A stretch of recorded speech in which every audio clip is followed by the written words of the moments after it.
Hey, it's Nuri and welcome to this special video. This is actually a fairly controversial video where I'm going to be talking about the best cancer-fighting foods. And let me kind of put out a disclaimer to begin with. This is obviously by no means medical advice. This is what I believe based on a lot of my research and a lot of anecdotal evidence that I've seen over the past 14 years to work for those with cancer as well as those looking to prevent cancer. Again, I'm no specialist in cancer, but I thought this was actually a question that comes up quite a bit because I do have a lot of people in my community that have thyroid cancer or some form of cancer, and they're always asking, which are the best foods for fighting cancer. So let me start off by saying that there's no single food that's going to override the importance of your overall diet. Okay, so if you have McDonald's 7 days a week and then you hear me say that, hey, broccoli is actually really good for fighting cancer, then just broccoli alone is not going to do anything. Okay, so think about the overall quality of your diet as being the foundation. It has to be very clean. And when I talk about an overall quality diet, what I'm really referring to is a protocol that I discuss heavily in my book, The All Day Energy Diet. One of the energy commandments in this book is, you may have heard me say this before, is how you heal anything is how you heal everything. And obviously there are some kind of little nuances here and there, but for the most part, if you really look into it, the way to eat for preventing cancer, for preventing heart disease, for preventing diabetes, it's all the same, okay? And what it boils down to is eating a lower inflammation diet or an anti-inflammatory diet and a diet that is higher in alkalinity. So what does that mean? What does that look like? Well, it's the same thing. What it boils down to is eating more of your diet, more of your foods should be plant-based. Why is that? Because plant-based foods are anti-inflammatory. They don't create inflammation in your body like a lot of animal products do, refined grains and sugars do. And that's simply because they tend to be, well, the right plant foods, they tend to be higher in omega-3 fatty acids versus omega-6s, as well as other properties that they don't contain, like arachidonic acid, for instance, which is higher in many meats that can create inflammatory processes in the body. So it's not to say that you have to become vegan, because there are a lot of unhealthy vegans, but the whole idea is to eat more of your diet as plant-based and get in, if you want to have animal products like meat or eggs, make sure they're good quality, organic, free run, all that good stuff. But again, I would say a minimum of 80% of your diet should be plant-based. Okay, it's really important, and I've never come across a study that has shown that eating more vegetables and fruit harms your health. We only see the opposite. Right? When it comes to cancer-fighting foods, what we find is that the more, I refer to this specifically in one of the chapters in my book, is that the research shows that the more vegetables and fruit you eat, the lower your risk of all disease and pretty much all cancers as well. So yes, we can get into the specifics of, and I'll get into that in a second, of specific foods we can eat to prevent cancer and fight cancer. But as a whole general rule of thumb, the more vegetables you eat, I'm not talking about fruit here, because I think people who go crazy high fruit can actually make this whole situation worse, but I'm talking about predominantly vegetables is the key to really reducing inflammation in your body, increasing alkalinity in your body. And that's really important because green vegetables, and vegetables for that matter, have a higher amount of alkaline minerals like potassium, calcium, and magnesium than they do the acidic compounds protein and phosphorus. That's what makes them more alkaline once your body has assimilated them. And that's really important because your body keeps your pH balance in a very, very tight range. And Otto Warburg, through the 1920s, did a lot of research on cancer growth in acidic and oxygen deprived areas. And he was awarded a Nobel Prize in 1931 for showing that cancer cannot grow where there is oxygen. And where there is oxygen, there is alkalinity.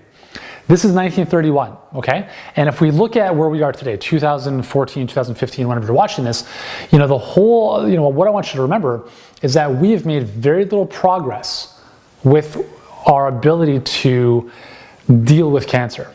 Okay, we've made some progress in the sense of early detection and screening, which has helped obviously combat that side of things. But when somebody has cancer, like the prognosis for lung cancer is like 17% survival rate. That's pretty dismal, right? So there's a lot of things that we're doing that are really not moving the needle at all.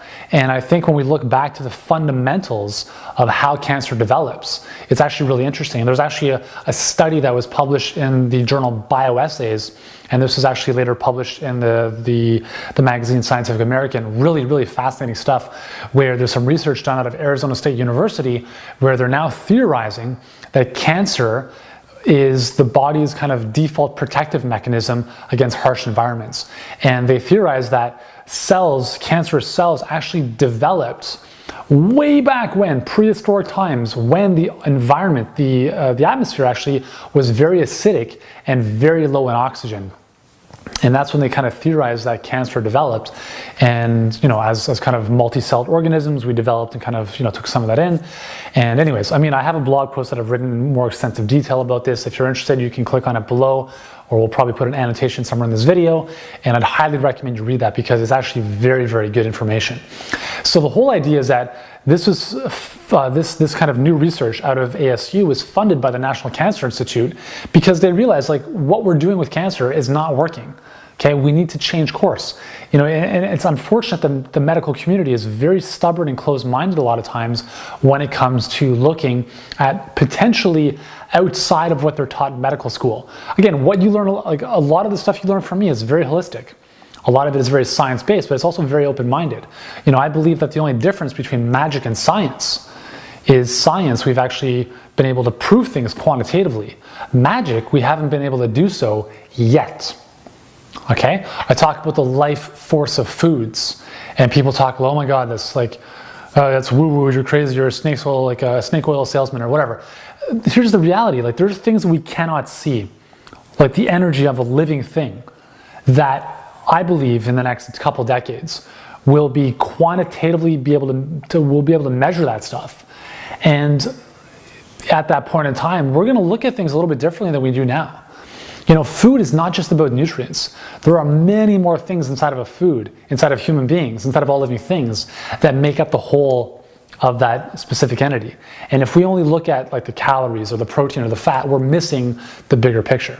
Okay? So I want you to keep an open mind when I talk about this stuff, because if you bring this stuff up to your doctor, they're going to say, oh yeah, this person's full of what. But here's the reality.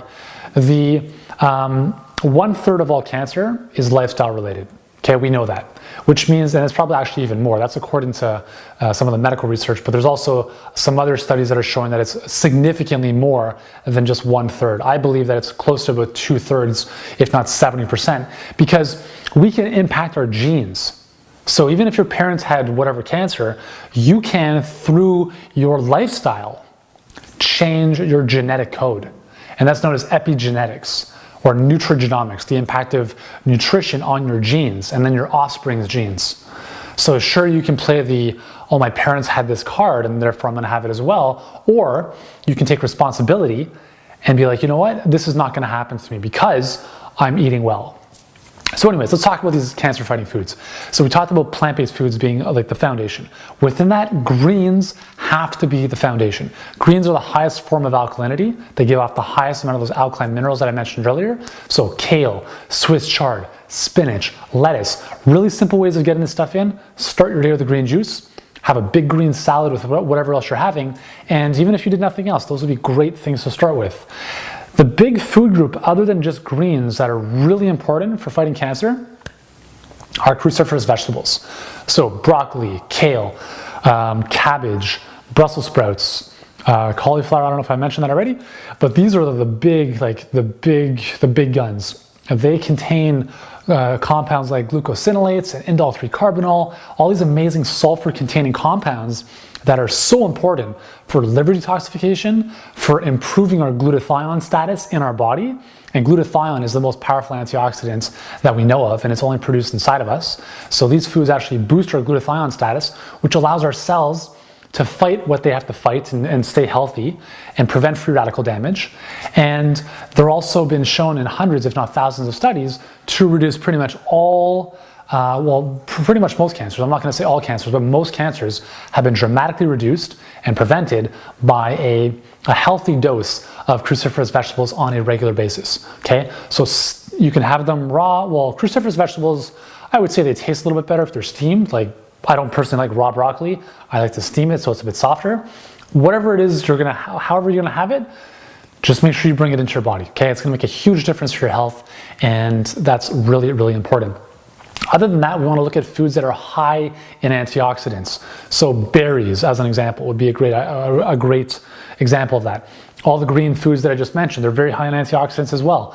But from the on the fruit side, look at blueberries, raspberries, strawberries, blackberries. All these berries, the darker the color, the better the benefit they provide. That's where all the anthocyanins, these are these types of antioxidants that are found in the skin of those colors. All those different purples and blues and reds, those are all incredible pigments that help your body thrive and fight disease. These are the very same pigments that help plants survive. Okay, and so now we ingest them and they help us thrive as well. So the final thing I want to mention is, cancer is obviously, some people say everyone's going to get it as long as you live long enough. I don't believe that. 1 in 2 men will get it eventually, 1 in 3 women, but I do believe that the vast majority of those numbers can be improved through lifestyle. Exercise, not smoking, reducing your alcohol consumption, dramatically increasing your consumption of plant-based foods will all make a huge difference, okay? So I hope this video on the best cancer-fighting foods has helped you out. If you know anybody who's suffering from any type of cancer, or who wants to prevent it, then be sure to share this video with them. The final thing I want to leave you with is that when people are a lot of cancer patients are terminally ill and the medical community says there's nothing we can do for you, a lot of times these patients turn to alternative or integrative clinics.